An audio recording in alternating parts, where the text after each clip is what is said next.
Olá, eu sou a Ana Pimentel, autora do livro Unicórnios Portugueses, e é aqui que vamos conversar sobre os temas das histórias de $1.000 milhões. Bem-vindos ao podcast dos Unicórnios.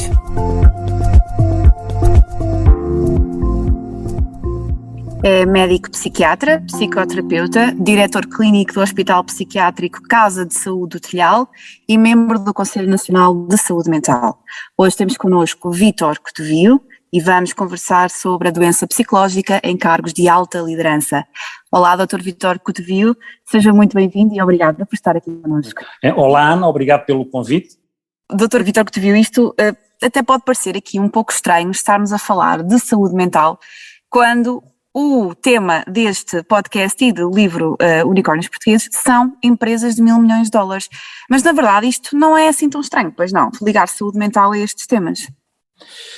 Não é estranho de facto, porque repare, nós quando estamos a falar de saúde mental, estamos a falar daquilo que é, em sentido lato, o bem-estar das pessoas.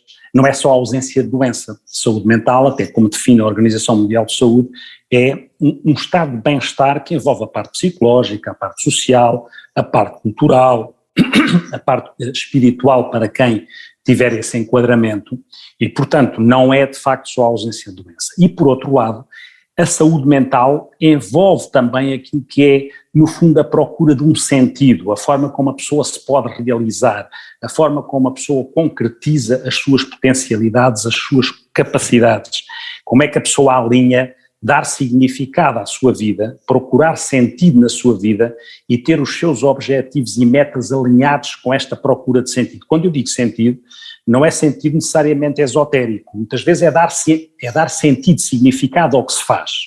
Talvez também aquela ideia de propósito, será? Sim, propósito nesse sentido, ou seja, que é como é que as pessoas dão propósito à sua vida. O ser humano, na prática, é sempre pessoa à procura de sentido. O ser humano precisa dar sentido à sua vida. O Salman Rushdie dizia uma coisa muito interessante dizia ele que, no fundo, nós gostamos, a maior parte de nós, deixar um risco sobre a superfície do mundo.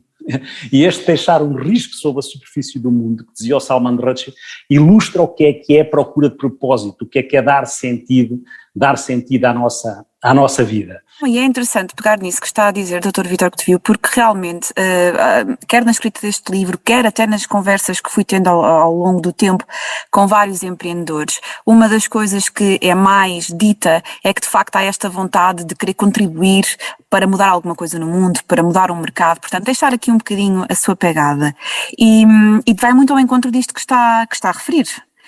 Agora, isto também tem aqui depois um lado mais sombrio, digamos assim, que é o lado do stress, é o lado da pressão. Uma coisa que é transversal a estes negócios e a estes líderes é que são sempre projetos que vão sendo concretizados muito à base de tentativa e erro, de mudanças muito rápidas, de alta pressão, ter de lidar com decisões grandes, não é? Com enorme responsabilidade em pouco espaço de tempo, e isto de facto pode ter aqui algum peso, algumas consequências na saúde mental destes líderes, certo?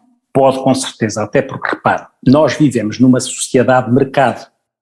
E quando eu digo que vivemos numa sociedade de mercado, vivemos num registro de sociedade pós-moderna, como dizia, da modernidade líquida, como dizia o Zygmunt Bauman, que entretanto faleceu em 2017, mas que é um sociólogo que eu gosto bastante, e que falava desta modernidade líquida em que tudo é muito rápido e tudo é às vezes pouco consistente em termos de vinculação, não é? Em que a mudança é constante. Eu costumo dizer, e aí é que entra o risco, nós ou vivemos numa sociedade de mercado, às tantas corremos o risco de estar a mercantilizar tudo. Ou seja, nós vivemos numa dialética que é uma dialética de uma certa fetichização, digo eu, do poder e da indestrutibilidade, mas ao mesmo lado estamos agora em termos civilizacionais no polo oposto, como vivemos numa sociedade muito polarizada e se cria um espaço enorme de stress, porque ao cumprimos aquilo que nos permite ir ao encontro do sucesso, sempre na expectativa do sucesso, ou então está a acontecer um outro polo, não é? E a questão é, a nossa saúde mental está no nosso caminho do meio, no caminho do meio de cada um, porque sabe, o outro polo começa a acontecer uma coisa muito interessante, que se é verdade que de um lado há a fetichização do sucesso, do outro lado também começa a haver uma certa glamourização da vulnerabilidade. O que é que eu quero dizer com o glamour da vulnerabilidade? Que começa a haver espaço para que, por exemplo, as questões como a Simone Biles nos Jogos Olímpicos, que é falar daquilo que é, expor a vulnerabilidade. Só que a vulnerabilidade vale por ela própria, ela não devia valer ela não devia entrar no mercado, ou seja, às tantas ela entra no registro da mercantilização dos valores.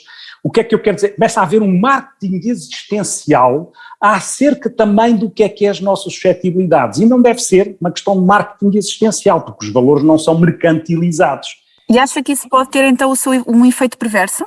Sim, acho que depois nestes polos, quando um líder, não é, dentro da área que é o livro da Ana, tem que estar sempre marcado por aquilo que é a garantia de sucesso, mas a instabilidade constante em que as coisas acontecem e a mudança constante em que as coisas acontecem, eu digo muitas vezes que, repare, as pessoas são constantemente dominadas nesta altura com tudo o que isso representa de risco e de consequências para a sua saúde mental e de frustração, porque no fundo as pessoas criam altas expectativas e na verdade o índice de frustração é quase matemática, é igual às expectativas menos a realidade.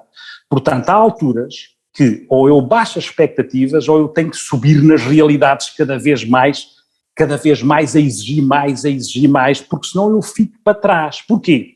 Porque a sociedade está num registro que eu costumo dizer é um registro 5C. Ela é muito de consumo constante, ela é muito competitiva, concorrencial nestas organizações e nestas empresas, ela é muito cosmética no sentido da imagem, de vender a imagem, e ela é muito caótica, são isto os 5 Cs da sociedade. E é nesta área que estas organizações estão inseridas, elas estão precisamente inseridas, se para outras pessoas não estão tanto dentro desta matriz, neste contexto, nestas organizações sim. É verdade, faz parte do ADN destas organizações, são por natureza mais competitivas, consumo, crescimento. Exatamente, vivem disso e vivem do risco de mercantilizar aquilo que até são valores e princípios. Eu já explico isto da minha perspectiva, que isto depois cria incongruências dentro das pessoas. Eu também digo muitas vezes que não é só 5C, ela se reparar também é 5V, a sociedade, ou seja, muito volume, e as pessoas depois não têm tempo para elaborar emocionalmente o volume das coisas, muita velocidade, tudo anda numa velocidade enorme, eu digo volume, velocidade, volatilidade, mudança constante, voracidade, que é o tal consumo desenfreado, e às vezes vacuidade, ou seja, às vezes há muita coisa com pouco conteúdo. Nós vivemos numa altura em que toda a gente, o Schopenhauer dizia isto, e dizia no século XIX, toda a gente quer opinar, mas poucos querem pensar. E, portanto, as pessoas vão tendo pouco tempo para isto e para elaborar o que sentem, porque quando conseguem uma coisa já têm que conseguir outra a seguir, porque senão no concorrencial perdem terreno. E depois quase que nem se saboreia bem, não é? Depois cada etapa, cada fase do processo.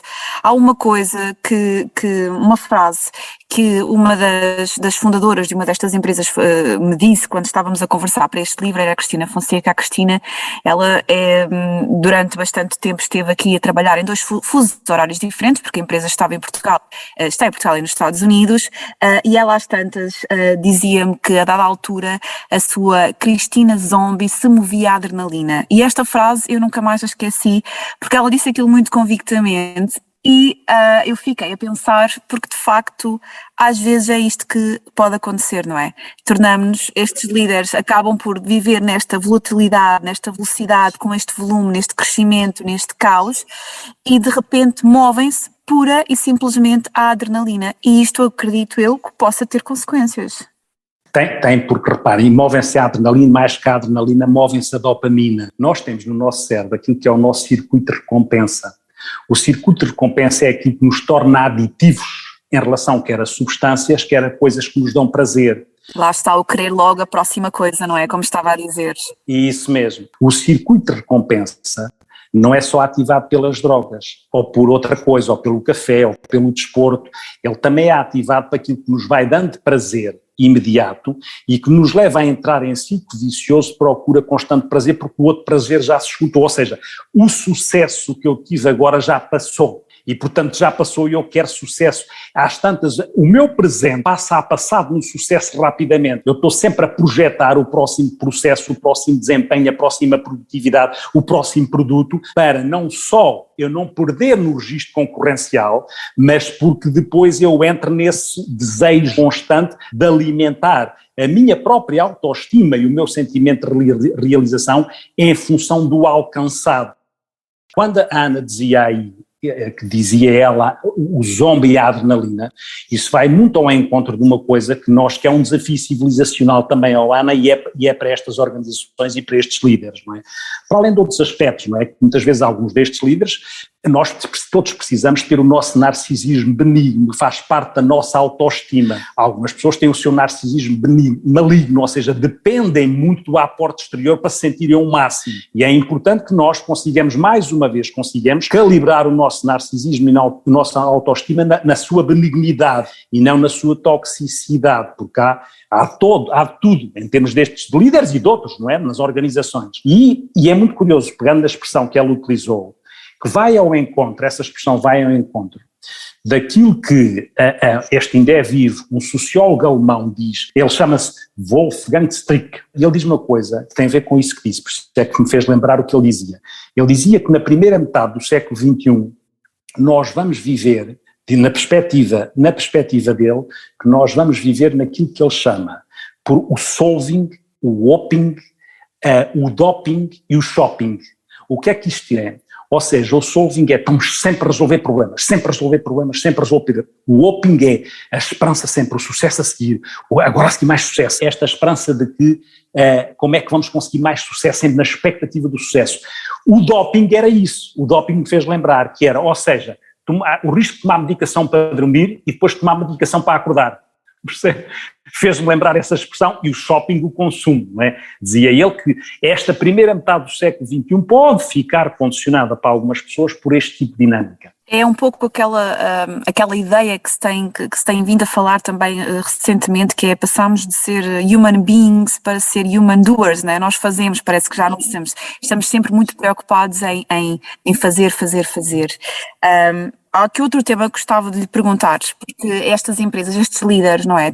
Já falámos aqui destas expressões todas, desta realidade em que se podem movimentar e até mesmo daquilo que quimicamente acontece, não é? Durante estes processos, a questão da adrenalina, da dopamina, que é até muito aditiva.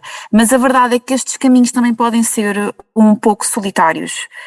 Pergunto-lhe, porque a verdade também é que ao longo do tempo em que fui conversando com vários empreendedores e mesmo lendo algumas histórias internacionais, havia uns dados muito específicos sobre a solidão, mesmo até alguma depressão, de líderes que tinham algum receio de se partilhassem as suas vulnerabilidades ou as suas indecisões / inseguranças poderiam ficar a ser vistos com menos autoridade ou algo muito parecido. E isto é um risco que também se corre nestas posições, não é? É um risco e tocou num ponto muito importante, que é o ponto da solidão que pode estar inscrita na vivência destes líderes e no receio de expor a sua vulnerabilidade. Se é verdade que nós, na minha opinião, não devemos glamorizar a vulnerabilidade, como eu dizia, também não é menos verdade que nas boas lideranças era importante haver espaço para expor a vulnerabilidade de uma forma assertiva, porque senão a pessoa vive sempre no desespero de interpretarem que a pessoa fraquejou e essas pessoas acham que não podem fraquejar. E se acham que não podem fraquejar, constantemente podem fraturar nas suas defesas psicológicas saudáveis, porque o ser humano é ser de pertença, é ser de encontro, é ser de relação. Se nós não temos isto, o que acontece é que a solidão cada vez mais também é uma epidemia deste século. A solidão um livro interessantíssimo também, para além do seu, que espero também que seja e que espero ler. Vai contar com o exemplar, espero que goste. Há um livro de maio deste ano, de uma economista que é a Norina Hertz, o livro chama-se O Século da Solidão, e faz um levantamento muito interessante de tudo o que é, tudo o que pode ocorrer e o que está a acontecer em relação à solidão. E a solidão também é isso, não é? A solidão não é só aquilo que decorre de nós não termos as relações que gostaríamos em termos de quantidade e de qualidade, que temos as expectativas de ter. A solidão também é nós termos a inquietação de não poder partilhar e com isso ficarmos sozinhos. A solidão é isso também. E nestes líderes, com o receio de eventualmente exporem vulnerabilidades por serem pessoas que têm que alcançar tudo e vistos como tal, se ficarem num casulo isolado e que não seja por sua escolha, a solidão tem impacto em todo lado, tem impacto. Sabe, está descrito que a solidão tem tanto impacto na saúde como 15 cigarros por dia. Está escrito que a solidão tem 2 vezes mais impacto que a obesidade para a saúde. Tem tanto impacto como o autismo. Estes estudos decorreram quando em 2018 o Reino Unido criou o Ministério da Solidão e agora o Japão também criou o Ministério da Solidão, porque começou a identificar o impacto da solidão para as pessoas, para as comunidades e até em termos de gastos na saúde, percebe? E, portanto, a solidão tocou num ponto que é um ponto a que estes líderes podem estar sujeitos. Sim, que é transversal, mas que aqui de facto pode haver aqui alguma... Então, estava a ouvi-lo e de facto isto acaba a ter o seu quê de ironia, não é? Vivemos na sociedade do consumo, na sociedade do caos. Estamos a falar de empresas que crescem a uma velocidade astronómica, que têm milhões de clientes pelo mundo todo, que empregam milhares de pessoas em diversos escritórios no mundo todo. E, no entanto, vivemos no século da solidão e, no entanto, pode haver mais solidão do que havia antes, o que nos dá muito, muito que pensar. Dr. Vítor Cotevio, há aqui também uma coisa que lhe queria perguntar, que é um líder que faz tudo, e vamos pensar neste líder que tem dificuldade em delegar e que tem dificuldade em partilhar, é um líder com maior predisposição a sofrer doença psicológica? Quer dizer, teoricamente sim, é evidente, vamos lá ver. As pessoas têm temperamentos diferentes. O que é que eu quero dizer com isto? Quer dizer que há temperamentos que possam ter mais facilidade, por matriz constitucional, a terem mais facilidade em exercer uma liderança mais isolada ou mais autoritária. Mas, no sentido lato, cada vez mais, não só para a saúde das pessoas, mas para a saúde das organizações, as lideranças devem ser lideranças contextuais, devem ser lideranças situacionais, devem ser lideranças éticas e empáticas. Ou seja, mesmo com esta pandemia que atravessamos, isto veio resgatar a necessidade, ou veio catalisar a necessidade das lideranças de serem aquilo que eu chamo em duplo E com triplo foco. O que é isto? O duplo E é ética e empática. Com triplo foco é, obviamente, no externo, objetivos e metas, com certeza, mas naquilo que é o interno, o processo de autoconhecimento, de autorregulação, de autocontrole e aquilo que são os outros, a minha capacidade empática para ler à minha volta e para partilhar e para, como dizia, delegar e capacitar os outros no processo de delegação, sem achar que isso me tira a autoridade e que isso até pode potenciar aquilo que é o meu produto e o meu serviço. Porque se eu capacitar pessoas e se eu não quiser ser o super-homem, por um lado estou menos solitário, por outro lado potencio o sentimento de pertença e, portanto, estou a contribuir para a minha saúde mental e para a saúde mental dos outros. Mas atenção também outra coisa, quando eu digo, nós vivemos, não é? Quando falamos da solidão, há aqui vários desafios civilizacionais, nós vivemos numa altura em que há também o que se pode chamar marketing existencial, que é vender significado, vender estilos de vida, como se isso fosse um produto, ao ponto de conceitos fundamentais, cada vez se falam mais, e tem a ver com o que estamos a dizer, por exemplo, empatia e resiliência, estes conceitos só são válidos valendo por eles próprios, não no sentido utilitário, e vai acontecendo que se pode correr o risco de utilizar conceitos fundamentais como se fossem em registro utilitário. Ou seja, o que é que eu quero dizer com isto? Quero dizer que a empatia é fundamental, para a saúde de todos e para a saúde dos líderes, em reciprocidade, e é importante para a saúde mental, mas é aquela empatia que não pode correr o risco de ser, utilizando como acrónimo ou acróstimo, não pode ser sub. O que é sub? Não pode ser superficial, utilitária e banalizada. A empatia que é válida tem que ser autêntica, consistente, porque senão as pessoas sentem que ela...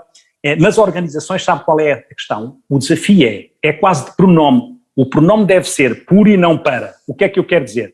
Uma coisa é o ser empático e por isso eu estou preocupado com as pessoas e por isso, por eu ser empático autenticamente, as pessoas até produzem mais, porque há bem-estar na organização.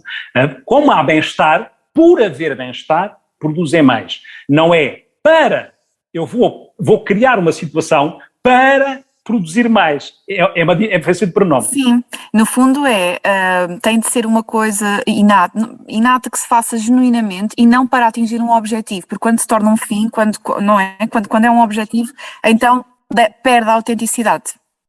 E é interessante porque isto leva-me aqui a outra questão que lhe queria fazer e que tem a ver precisamente com este efeito quase de espelho, que é, ainda não falámos aqui de um termo, mas que eu acho que é um termo que pode estar aqui muito relacionado também com esta pressão, que é o burnout, ok? Que é um estado de exaustão assim grande a nível profissional e, por exemplo, um líder em burnout e que pode até nem saber que está em burnout, depois o doutor também vai dizer se isto é possível de acontecer ou não, mas uma liderança exausta, uma liderança em burnout, mais facilmente pode provocar mal-estar numa equipa e até burnout ou exaustão nos seus funcionários. Acha que pode haver uma consequência direta? Pode, claramente, até porque há efeito de contágio muitas vezes do burnout, ou seja, o burnout tem a particularidade de poder criar efeito de contágio. Porquê? Por uma razão, e é muito importante, lá está quando ligamos isto à vulnerabilidade assertiva e não à vulnerabilidade que representa uma inquietação e um desespero para o líder. Repare que há um exemplo muito claro e que foi muito construtivo, até porque fez uma grande mudança organizacional, que é o exemplo do Horta Osório, do nosso alto gestor, que teve burnout, não é? E que expôs o seu burnout e que à custa disso ele próprio fez intervenções a nível organizacional porque percebeu o impacto que aquilo, às vezes a melhor forma de nós percebermos as coisas é vivê-las por dentro, não é? Porque muitas vezes temos a tendência a desvalorizar, sim, às vezes desvalorizamos a saúde mental e a doença mental porque estigmatizamos muito e interpretamos uma depressão como fosse uma fraqueza, não é? E isso é complicado porque temos que desmontar o estigma porque só assim é que nós conseguimos de uma forma preventiva atuar. E o que disse tem razão, porque repare, em relação ao burnout, já reparou que eu gosto muito de falar por imagens e por acrónimos e por acrósticos, porque às vezes é mais fácil de integrar. Pronto, em relação ao burnout, eu costumo dizer que o burnout e o evitar o burnout é uma dialética entre o fel e o mel. O que é que eu quero dizer com isto? É que, utilizando como acróstico, ou seja, o fel do burnout, o fel é o quê? A frustração, a exaustão e a limitação das minhas capacidades e da minha capacidade, não só profissional, mas relacionais. O burnout, portanto, isto é que é o fel, frustração, exaustão, limitação.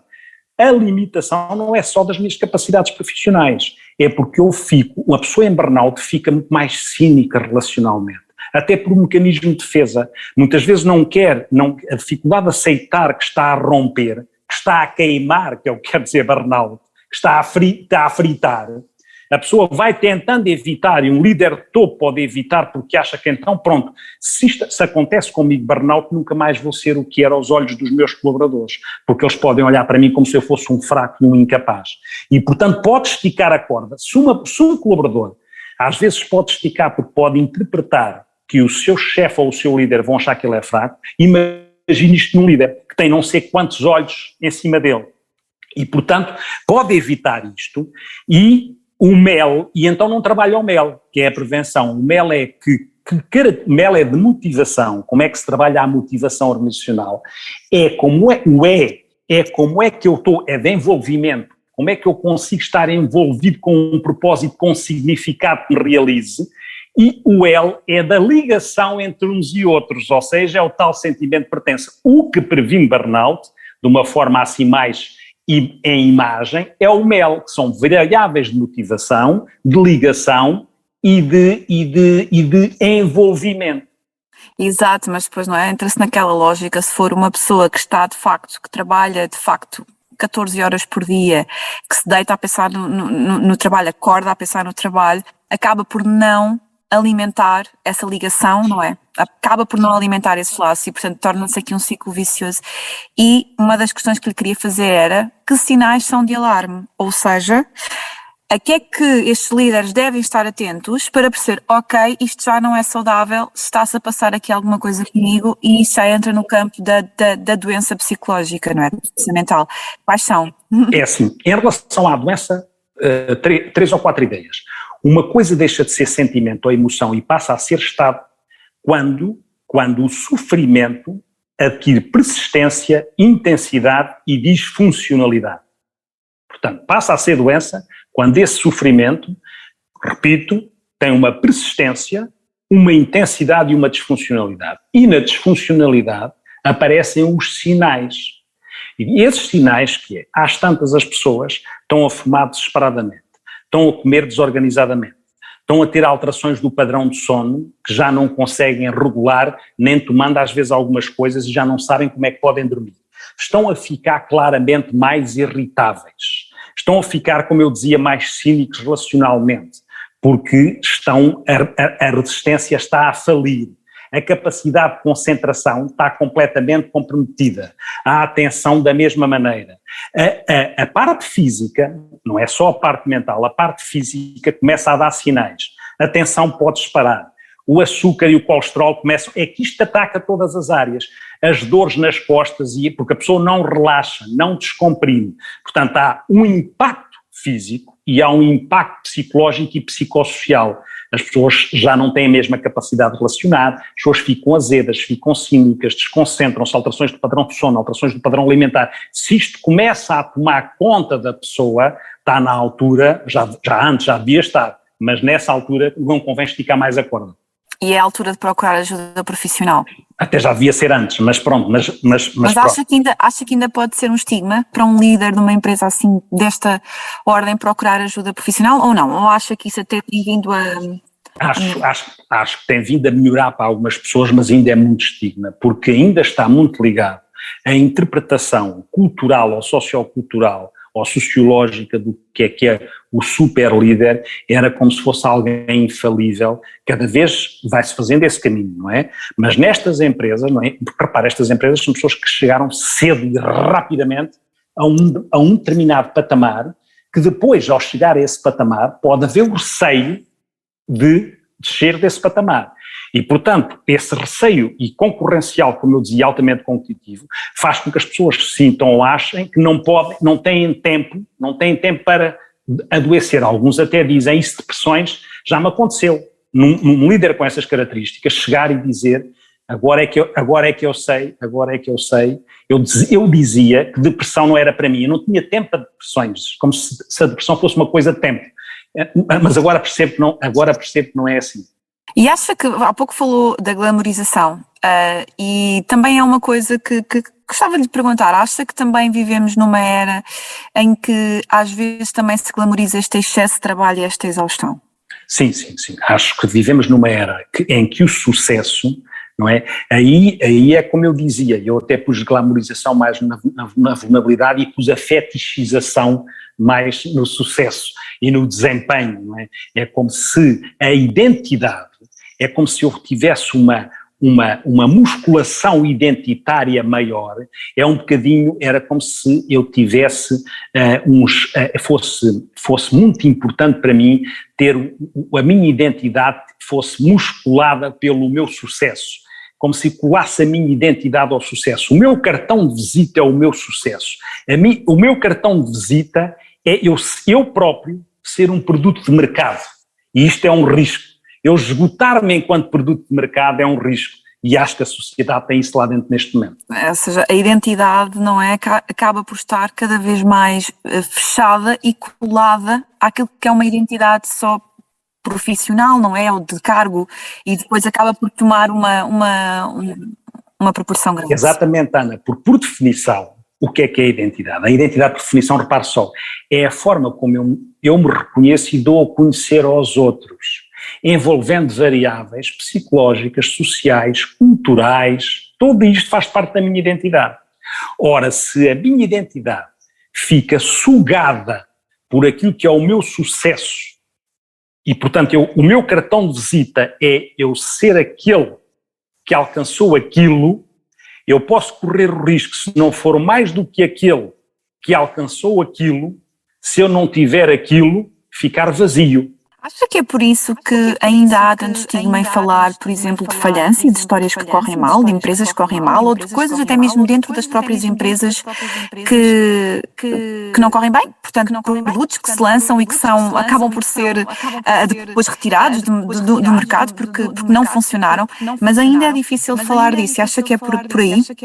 É por aí neste sentido, porque a sociedade, como está muito ligada à valorização por este lado, ainda dá pouco espaço. Eu acho que vai havendo também esse caminho. Por isso é que se pode cair no risco oposto, percebe? Que era a tal glamorização da vulnerabilidade. E há um caminho do meio que devia permitir que aquilo que são falhas fizessem parte do processo de melhoria das organizações, de crescimento das organizações e não tivesse ligado necessariamente àquilo que era visto do lado de fora como aquilo é um falhanço, não é? Aquilo não é. Essa exposição, até por uma razão, às vezes não é só uma razão sociocultural, às vezes é uma razão pessoal, porque se a minha identidade estiver muito sustentada narcisicamente naquilo que é o que eu consegui, se de repente eu mostro que falhei, o meu narcisismo pode ficar a sangrar e, portanto, às tantas corro o risco de ficar a sangrar na minha autoestima. E esse medo de sangrar, que seja interpretado depois como falha pelos outros e os outros às tantas abandonarem-me, você repare que aquilo que é mercado, aquilo que é produto, está de tal maneira, veja o que acontece agora com o jogo coreano, com o Squid Game, não é? Veja todos os produtos que estão envolvidos acerca daquilo que é esta sociedade de cosmos. Vamos lá ver, a nossa sociedade tem coisas ótimas, não estamos aqui a diabolizar a sociedade, estamos aqui a pensar nas coisas sobre as quais nós podemos perder o controle e que às tantas, como perdemos o controle, nos controlam a nós. Porquê? Porque o ser humano desenvolveu-se muito técnico e cientificamente, desenvolveu-se muito naquilo que são mostrar as suas mais-valias em termos técnicos, em termos de desempenho, em termos de sucesso, sendo que há centenas de anos atrás o ser humano estava mais preparado para lidar com a imprevisibilidade, com a incerteza. Porquê? Porque a vida era assim. Agora achamos que controlamos tudo e ficamos muito aflitos. Eu costumo dizer que a perda de controle e a incerteza são a mãe e o pai da ansiedade. Não é? São a mãe e o pai da ansiedade. E, portanto, quando nós estamos ameaçados com a perda de controle, por isso é que os líderes têm que estar sempre a tentar controlar tudo. E a tentar lidar com a mudança, mas tentando evitar aquilo que é a insegurança que pode resultar da incerteza. Tentar dominar o mais possível estas dinâmicas. E às vezes não se consegue. Acho que qualquer pessoa que já tenha experienciado níveis elevados de ansiedade se reconhece naquilo que acabou de dizer. E isto leva-me também a um tema que é muito presente, que é a pandemia. Falou de incerteza, falou de mudança, falou de ansiedade e foi interessante. Não foi assim tão interessante, mas acabou, porque quando estive a fazer a minha reflexão, achei que era curioso e que era um reflexo dos tempos que correm. Estas empresas, as empresas unicórnio, acabaram por beneficiar aquelas que atuavam no digital e que foram áreas muito afetadas pela pandemia, acabaram por crescer e até atingirem valorizações maiores. Portanto, só em 2021 surgiram mais 2 unicórnios com origem em Portugal e no mundo todo. É amplamente sabido que os bilionários das tecnológicas acabaram ainda por aumentar as suas fortunas. Portanto, foi um setor que estava na dianteira, não é? Vive muito em parte da tecnologia e do digital e acabaram por estar na dianteira e por serem muito rápidos a oferecer alternativas às pessoas, que também está no ADN destas empresas, não é? São muito rápidas a reagir. Mas com isto também se começou a falar mais de saúde mental, não é? Que é a segunda pandemia a que estamos a viver e além disto da pandemia de Covid-19 ter feito crescer os negócios e as valorizações, acha que também fez crescer a preocupação com a saúde mental dentro das organizações? Ou acha que temos todos a memória muito curta e que daqui a nada vai estar tudo igual? As duas coisas não são incompatíveis, ou seja, acho que sim, até porque eu, neste momento, até por experiência própria, sou solicitado muitas vezes para falar para organizações sobre saúde mental e nunca tinha acontecido com tanta intensidade, até utilizando estes meios. Ponto 1, isso é verdade. Por outro lado, também é verdade a segunda parte que disse, porque o ser humano é de memória curta para aquilo que são mudanças morais ou éticas, percebe? A pandemia trouxe um desenvolvimento técnico-científico, mesmo em termos a vacina ali rapidamente a aparecer, não é?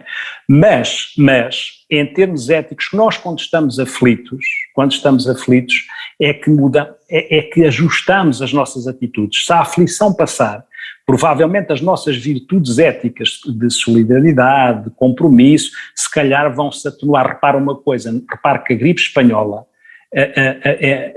matou tantos milhões de pessoas em 1918 e depois veio a seguir veio a Guerra Mundial, percebe? E foi depois da pandemia, não é? Mas isto para dizer o quê? Porque é que nas organizações, na minha opinião, houve mais sensibilidade para a saúde mental? E está a haver. Porque na prática a pandemia veio colocar as pessoas, desde as lideranças de topo ao colaborador da linha de montagem, se quiser, veio nivelar as pessoas, porque qualquer uma destas pessoas ficou sujeita ao mesmo vírus. Ainda por cima, normalmente nós dizemos que estamos todos no mesmo barco, eu costumo dizer que não é bem verdade, ou seja, estamos todos, eu vou dizer porquê, estamos todos perante a mesma tempestade. O barco e os remos são diferentes, ou seja, a tempestade tocou todos. O barco, numa organização, a tempestade apanhou as organizações em registros diferentes. As digitais, claramente, de uma forma em que se desenvolveram, outras com medo de estar em causa a sua subsistência. Portanto, o barco organizacional e o barco familiar, as próprias famílias, que é aqui o barco metafórico, foram apanhados em registro diferente. E os remos são as competências de cada um. Ou seja, tempestade igual, barcos diferentes, remos diferentes e, portanto, a ideia dos remos das nossas competências pessoais, também elas eram diferentes, as nossas competências de resiliência. A tempestade foi igual para todos e, ao ser igual, fez com que os líderes, que também têm família, também tiveram pessoas que possam, o seu pai ou a sua mãe pode ter morrido, o seu filho pode ter sido infectado, como o seu colaborador. E isto nivelou as pessoas perante a mesma tempestade. E as consequências, aquilo que eu costumo chamar a angústia existencial pandémica, pôde atravessar todos. Gostava imenso de continuar a conversar consigo durante mais meia hora, uma hora, mas vou ter de lhe fazer aqui uma última pergunta. Gostava que me dissesse, ou que se pudesse deixar uma mensagem para os líderes destes unicórnios portugueses, para os que já são e para aqueles que podem estar quase a ser, não é, que estão no caminho, que têm as suas empresas, querem fazê-las crescer e que querem de facto que tenham uma presença global, com bastante sucesso. Vou utilizar aqui uma palavra que falámos bastantes vezes. O que é que lhes dizia? O que é importante reter neste caminho? Dizia uma coisa e contava outra. Ou seja, o que dizia é, tudo o que nós aqui temos falado sobre os conceitos importantes que podem estar ligados às melhores lideranças possíveis, sejam pessoais, sejam depois organizacionais, não é? Conceitos de ética, de ética, de empatia, de confiança, de segurança psicológica nas organizações, que são conceitos fundamentais. A confiança é a nossa casa existencial para que uma organização funcione. Esses conceitos só são válidos à luz de um outro conceito maior, que não é meu, mas que é de um filósofo espanhol chamado Javier Gomá, que é o conceito de exemplaridade. O que é exemplaridade? Tudo o que nós dissemos só é válido perante o conceito de exemplaridade, ou seja, o ser humano, os animais são mortais, mas só o ser humano é que tem a consciência da sua mortalidade. Na exemplaridade é o mesmo. A exemplaridade é a consciência que eu tenho do impacto do meu exemplo nos outros e a responsabilidade que daí advém e por isso a minha capacidade de influenciar os outros, que não é igual a manipular os outros. Portanto, a exemplaridade é o chapéu máximo para dar suporte a tudo o resto. Mas atenção, isto depois não nasce porque as pessoas ou leem livros, ou falam umas com as outras, ou têm coaching, porque há uma história que se conta e que, para acabar, é uma bonita história, que é o Sócrates filósofo, não é? Sócrates filósofo, na Grécia Antiga, que até nem tem muitas coisas escritas, e o que se reproduz dele foi o que os filósofos seguintes foram recolhendo. E ele era considerado um grande orador e uma sabedoria incrível. E às tantas, um discípulo dele disse-lhe ao Sócrates, com tanta sabedoria, com a tua capacidade oratória, se tu reunisses para ali 3 ou 4 dias dentro de um anfiteatro aqui em Atenas, todas as pessoas que podiam mudar o mundo, eles ouvindo de certeza que ficam em condições de mudar o mundo e que conseguimos criar um mundo com muito mais conhecimento e muito mais sabedor. E o Sócrates ter-lhe respondido, segundo lês a história, a mãe de Sócrates chamava-se Fenarete e era uma parteira conceituada. Aliás, a maêutica de Sócrates tem a ver com isso, que é parir ideias. Mas vem da mãe. A mãe era uma grande parteira da Grécia Antiga, de Atenas, era considerada a Fenarete por ser uma grande parteira. E o Sócrates respondeu, sabes o que é que a minha mãe diz? A minha mãe diz o seguinte, que é ela que é a grande parteira, nem eu consigo dar à luz uma mulher que não esteja grávida. É mesmo isso, Dr. Vítor Cotevio. Acho que deixa-nos aqui com uma história bastante, que dá bastante que pensar e que vivemos tempos muito incertos, como disse, não só pela pandemia, mas também por estas questões que falámos, não é? Mesmo típicas da nossa sociedade, e eu espero que esta conversa seja útil a quem está nestes cargos de facto de alta liderança, mas também a qualquer pessoa que esteja a ouvir este podcast e que possa retirar algumas conclusões sobre estes temas para a sua vida. Quero agradecer ao Dr. Vítor Cotevio por ter vindo, obrigada. Quero agradecer também a todos que nos estiveram a ouvir no podcast dos Unicórnios. Os Unicórnios Portugueses é um livro editado pela Lua de Papel, do Grupo Leia. Já está à venda online e nas livrarias de todo o país. Até à próxima. Obrigado, até à próxima.